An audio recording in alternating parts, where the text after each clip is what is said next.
Okay, so guys, I was actually standing on a bus stop. I was waiting for my bus, and then I saw two guys who were on a city 125, and they had like a weapon in their hand, and they were coming at me. They were looking right at me.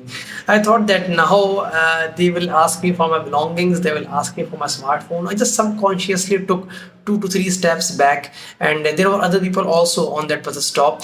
There was another guy who was standing right beside me before I took those steps back, and that guy was thinking something else. His brain was somewhere else, and he was just simply standing there while being in that state of not being present at the moment. So those two guys then targeted that guy because he was not actively present mentally at that point, and then they started looting him. He gave all the belongings that he had, and then they simply escaped on their bike.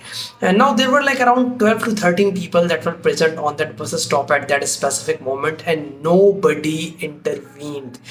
The point is that why didn't anybody intervene? It is pretty common sense. It is easy to understand that they had a weapon in their hand, and the best way for having least or minimum collateral damage was not to intervene, because if anybody intervened and any kind of clash happened, then people could have gotten injured by that weapon, or anybody would have died. So it was like the best decision to make. But the thing is that there is a name for it. People call it the bystander effect.